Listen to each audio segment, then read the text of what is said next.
The international landscape is evolving rapidly, marked by instability and economic protectionism. Wow, sungguh tegas dan berani pernyataan Prabowo Subianto di acara World Government Summit beberapa hari yang lalu. Ya, sebelumnya kita tahu Prabowo sempat mengguncang media-media Turki saat Erdogan berkunjung ke Indonesia. Kini gantian ketegasan dan keneranian Prabowo mengguncang satu gedung. Seluruh orang di penjuru dunia dibuat kagum dengan pernyataan Prabowo di acara World Government Summit. Walau belum genap setahun, ketegasan keberanian Prabowo membuat Ray Dalio, pengusaha konglomerat Amerika, terkagum-kagum. Ia mengatakan Prabowo Subianto akan menjadi pemimpin besar dan Indonesia akan menjadi negara yang maju pesat di bawah kepemimpinan Prabowo. Di forum ini Prabowo membeberkan beberapa poin, diantaranya adalah tentang Gaza, di mana Gaza sudah cukup menderita dan saatnya bangun kembali rumah dan sekolah. Lalu Prabowo juga menyampaikan komitmen Indonesia dalam pertahankan diplomasi dan poin ketiga masalah pamer-memamer. Ya, pamer program makan bergizi gratis, cek kesehatan gratis dan undang perusahaan swasta untuk proyek infrastruktur, lalu pamer investasi dan antara. Dan yang terakhir, tegaskan penghematan proyek tak jelas akan digunakan untuk biayai 20 program strategis. Nah, coba kita dengar pernyataan Presiden kita, Prabowo Subianto. Nah, gimana menurut kalian tentang pernyataan Prabowo yang menjadi pusat perhatian? I wish I could be there in person, but my schedule made that impossible. I was just elected a few hours ago to another 5 years as General Chairman of my political party. My compliments to the organizers for their excellent work in convening this summit. Now more than ever, the world needs platforms where leaders can share ideas and shape global events. We are at a delicate moment in history.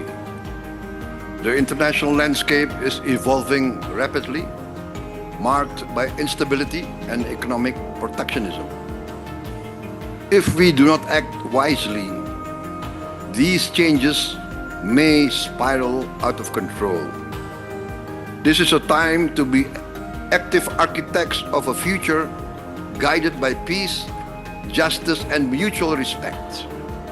Nations, regardless of size, must uphold these principles and shield the world from unchecked conflict, whether in Ukraine, Gaza, or in other emerging crises in Africa, such as the East Congo. I once called for an immediate ceasefire in Ukraine 2 years ago, not as capitulation of one side, but as a plea for dialogue over escalation. The ongoing toll confirms that no military solution secures lasting peace. Gaza remains a profound tragedy. While a ceasefire is in place, hopes and prayers alone are insufficient. We must ensure peace prevails. Gaza has suffered enough. It is time to rebuild homes, reopen schools, and restore normalcy.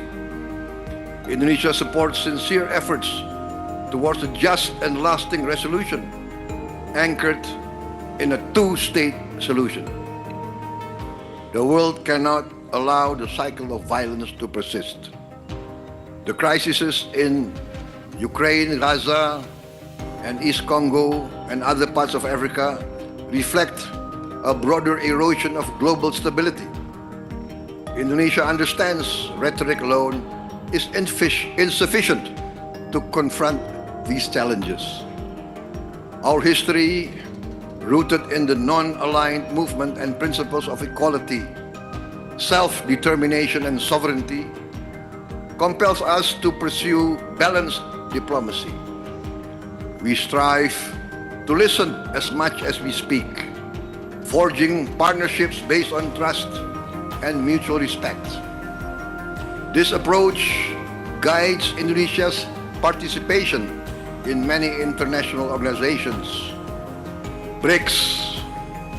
We also apply to join OECD, CPTPP, and the Indo-Pacific Forum, advocating for dialogue among equals rather than adversaries.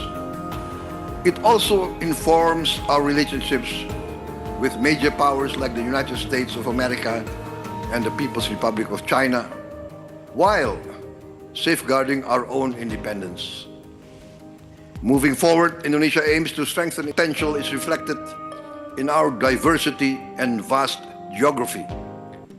Our archipelago, comprising 17,000 islands and covering nearly 2 million square kilometers, is home to more than 282 million people.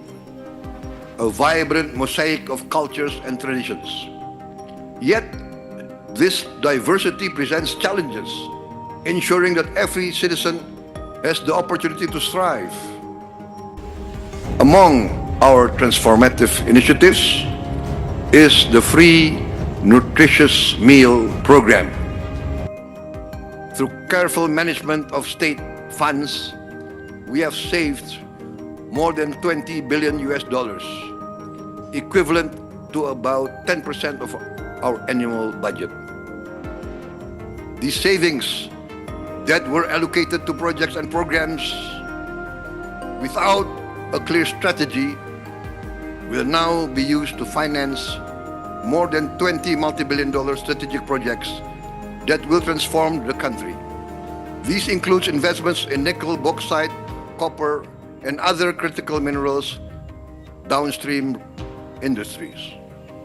At the same time, we are developing substantial petrochemical industries as well as massive AI data centers.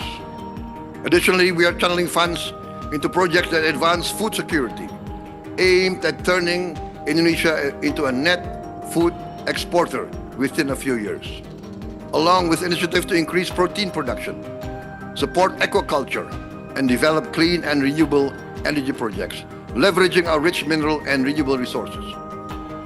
Furthermore, we are prepared to launch Danantara Indonesia, our new sovereign wealth fund, which according to our initial evaluation exceeds $900 billion asset under management. This fund, which will be launched on the 24th of February this month, will invest our natural resources and state assets into sustainable high-impact projects across sectors such as renewable energy, advanced manufacturing, downstream industries, food production, etc. All these projects. Nah, gimana menurut kalian tentang pernyataan Prabowo yang menjadi pusat perhatian?